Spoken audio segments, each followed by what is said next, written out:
Visiting મહાનગરપાલિકાની team તથા રાજ્યની બીજી મહાનગરોમાંથી બી સ્વચ્છતા દૂતોને સુરત મોકલવામાં આવ્યા હતા। કુલ મલાઈને 9 અઠવાડિયાથી રાત દિવસ સુરતને સ્વચ્છ કરવામાં જે કામગીરી કરી રહ્યા છે એવા સૌ સ્વચ્છતા દૂતોને હું સુરત શહેરના સૌ નાગરિકો વતી અભિનંદન અને આભાર માનું છું। સુરત શહેરમાં આ કપરા સમયે રાજ્યની ભારતીય જનતા પાર્ટીની આ સરકાર પ્રજાની પડખે છે।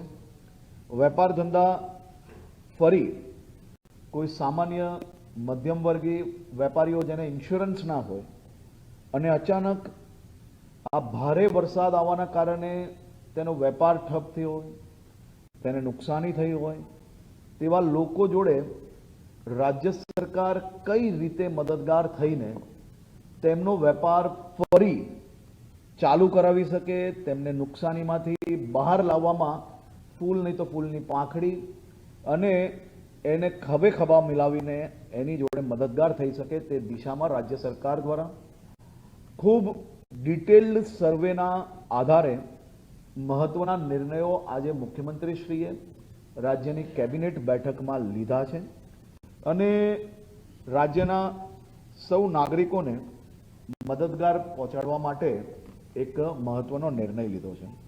કુલ મળીને હમણાં સુધી 19,000થી વધારે નાગરિકોને કેશડોલ અને ઘરવકરી ચૂકવવામાં આવી છે અને કેશડોલ ઘરવકરી જોડે જોડે જે ગ્રાઉન્ડ ફ્લોર પર પાણી ભરાયા હોય, જેમને નુકસાન થયા હોય એવા 19,800થી વધારે નાગરિકોને ચૂકવવામાં આવી અને જે એવા વિસ્તાર હતા જ્યાં પહેલા માલે રહેતા લોકો એમના ઘરમાં પાણી ના ભરાયા હોય, બીજું નુકસાન ના થયું હોય, પરંતુ એ નોકરી ધંધા અર્થે ના જઈ શક્યા હોય એવા બી 36,000 લોકોને ખાસ સહાય ચૂકવવામાં આવી છે। સરકાર દ્વારા આ બધા જ લોકો જોડે મજબૂતાઈથી ઉભા રહેવાનો નિર્ણય લેવામાં આવ્યો છે। સરકાર દ્વારા રોજ કમાઈને ખાનારા વર્ગની બી ચિંતા કરવામાં આવી છે, સાથે સાથે નાનો મોટો વેપાર ચલાવીને પોતાના ઘરનું ગુજરાન ચલાવતા મધ્યમ વર્ગના વેપારીઓની બી ચિંતા કરવામાં આવી છે અને સાથે સાથે મેન્યુફેક્ચરિંગ કે નાની મોટી ઇન્ડસ્ટ્રીઝ ચલાવતા હોય એવા બી લોકોની ખાસ કરીને ચિંતા કરવામાં આવી છે। આ પેકેજ સહાયમાં જે કોઈ લારી કે રેકડી ચલાવતા હોય અને જેમને લારી કે રેકડીમાં નુકસાન થયું હોય એવા લોકોને 7500 રૂપિયાની સહાય કરવાનું નક્કી કરવામાં આવ્યું છે। જેની નાની કેબિન હોય 40 ફૂટ સુધીની એવા સૌ લોકોને 25,000 રૂપિયાની સહાય કરવાનો નિર્ણય લેવામાં આવ્યો છે। મોટી કેબિનો જે 40 ફૂટથી વધુ હોય એવા લોકોને 50,000 રૂપિયાની સહાય કરવાનો નિર્ણય લેવામાં આવ્યો છે। પાક્કી દુકાનો જેની હોય એવા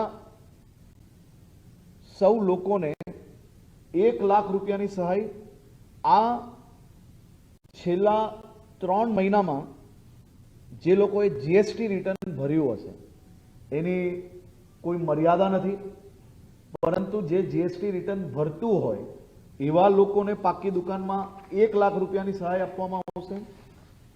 જેમની પાક્કી દુકાન છે અને જીએસટી રિટર્ન ભરે છે તેમને સરકાર દ્વારા ખૂબ પ્રોગ્રેસિવ વિચાર રાખીને લોન આપવામાં આવશે। આ લોન પર 3 વર્ષ માટે 7% દરે વ્યાજ સહાય એ રાજ્ય સરકાર દ્વારા ડાયરેક્ટ ચૂકવવામાં આવશે, જેનું જીએસટીમાં 7.5 લાખ સુધીનું ટર્નઓવર છે એવા વેપારીઓને 20 લાખ સુધીની લોન મળશે। વધુમાં વધુ એટલે કે સીધે સીધું આવા વેપારીઓને 5 લાખ રૂપિયા વ્યાજ સહાય એ રાજ્ય સરકાર દ્વારા ચૂકવવામાં આવશે. 7.5 લાખથી 15 લાખનું જેનું ટર્નઓવર છે એવા વેપારીઓને 25 લાખ સુધીની લોન મળશે, જેમાં 8 લાખ રૂપિયા રાજ્ય સરકાર દ્વારા તેમનું વ્યાજ ચૂકવવામાં આવશે. 15 લાખથી વધુ જેનું ટર્નઓવર છે એવા વેપારીઓને 30 લાખ સુધીની લોન આપવામાં આવશે. વધુમાં વધુ એટલે કે 10 લાખ રૂપિયા સીધા રાજ્ય સરકાર આવા વેપારીઓનું વ્યાજ ભરવાનો નિર્ણય લેવામાં આજે આવ્યો છે. હું પ્રક્રિયાની એકદમ પારદર્શક કઈ રીતે રહી શકે, સૌ લોકોને ઝડપથી લાભ કઈ રીતે મળી શકે તે માટે રોકડ સહાય અથવા વ્યાજ સહાયમાંથી કોઈ પણ એકની પસંદગી કરવાનું રહેશે. જેવા લોકો 5 લાખથી બી અંદર જીએસટીમાં છે તેવા લોકોની બી આમાં ચિંતા કરવામાં આવી છે. તેવા લોકોને સીધા 1 લાખ રૂપિયાની રોકડ સહાય મળશે. જે જીએસટીમાં ભરી રહ્યા છે એવા લોકોને આ વ્યાજ સહાયથી 5 લાખ રૂપિયા, 8 લાખ રૂપિયા અને 10 લાખ સુધીનું વ્યાજ સીધું રાજ્ય સરકાર ભરવાનો નિર્ણય લેવામાં આવ્યો છે. તમામ લોકોને પહેલા જ દિવસે અપીલ કરવામાં આવી હતી કે આપ પોતાની દુકાન, ફેક્ટરી કે જે કંઈ ધંધો ચલાવો છો, જો ત્યાં પાણી ભરાયું હોય, નુકસાન થયું હોય તો એનો વિડીયોગ્રાફી અને ફોટોગ્રાફી એ મોબાઈલમાં લેવું, જેથી આને સરળતાથી અપ્રુવલ કરીને આ લોકોને લાભ આપી શકીએ.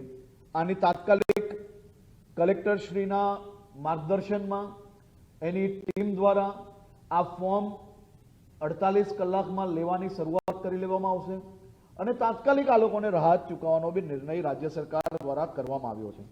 એની સાથે સાથે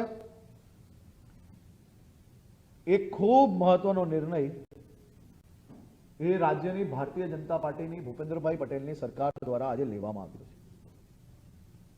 જેમના ઘરોમાં પાણી ભરાયું હશે, જેમની દુકાનોમાં પાણી ભરાયું અને નુકસાન થયું હશે, જેમના નાના મોટા વેપારના સ્થાનોમાં પાણી ભરાઈને કંઈ નુકસાન થયું હોય અને વિડીયોગ્રાફી, ફોટોગ્રાફીના આધારે એવા તમામ એકમોને 1 વર્ષ માટે, આખા 1 વર્ષ માટે તે સૌ લોકોને મહાનગરપાલિકાના વેરામાંથી મુક્તિ આપવાનો નિર્ણય બી આ સાથે લેવામાં આવ્યો છે.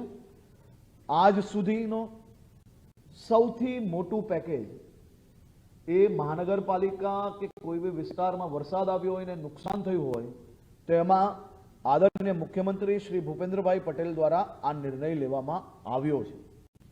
હું મારા સૌ સાથીઓને અને સૌ નાગરિકોને વિનંતી કરું છું કે કલેક્ટરશ્રી દ્વારા આની સંપૂર્ણ માર્ગદર્શિકા જેવી જાહેર થાય એવું તાત્કાલિક આપની નુકસાની તથા વેરા મુક્તિ માટે બી મહાનગરપાલિકા દ્વારા સર્વે કરાવીને એ સોસાયટીઓને સંપૂર્ણ 1 વર્ષ માટે વેરા મુક્તિ માટેનું બી કાગળો લોકોને પહોંચાડવામાં આવશે.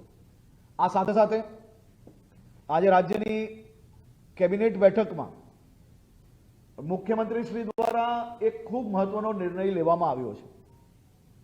આ નિર્ણય છે રાજ્યમાં જે કોઈ ક્ષેત્રમાં વરસાદ ઓછો પડ્યો હોય અને એ ક્ષેત્રમાં જ્યાં પશુધનો, ગૌશાલાઓ, પાંજરાપોળો અને પશુધનના રક્ષણ માટે એને ખાદ ખોરાકી માટે ખાસ કરીને ઘાસચારાની કોઈ તકલીફ ના પડે તે માટે આ નિર્ણયની સત્તા સીધી કલેક્ટરને આપવાનો બી નિર્ણય લેવામાં આવ્યો છે, જેથી એની જે પ્રક્રિયામાં જે સમય નીકળતો હતો તો એ પ્રક્રિયાનો સમય ઓછો થાય અને ઝડપથી કલેક્ટર ડાયરેક્ટ પોતાના જિલ્લામાં પરિસ્થિતિના આધારે નિર્ણય લઈ શકે તે માટે આ નિર્ણય લેવામાં આવ્યો છે.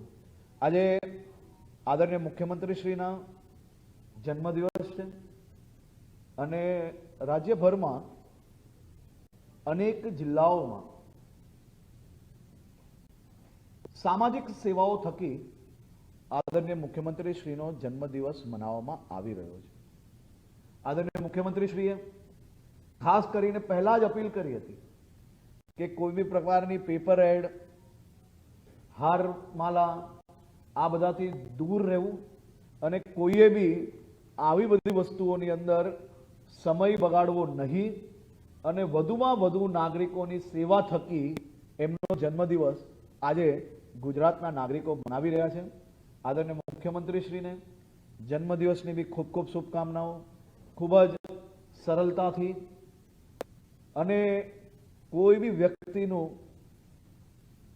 સામાન્યમાં સામાન્ય વ્યક્તિનું બી ગમે તેવું નેગેટિવ વિષય હોય, ગમે તેવું પરિસ્થિતિ હોય, ગંભીરતાથી હોય, આ બધા જ વિષયોમાં પોઝિટિવ રસ્તા કઈ રીતે નીકાળવા તે માટે તે હંમેશા પ્રયત્નશીલ હોય છે.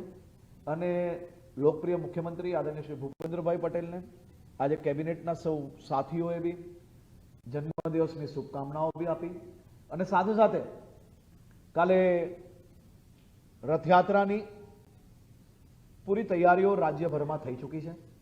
રાજ્યમાં અનેક જિલ્લાઓમાં, અમદાવાદ હોય, ભાવનગર હોય, આણંદ જિલ્લો હોય કે પછી રાજ્યના અલગ અલગ જિલ્લાઓમાં ભગવાન જગન્નાથજીની રથયાત્રા કાલે ખૂબ જ ઉત્સાહપૂર્વક નીકળે તે માટેની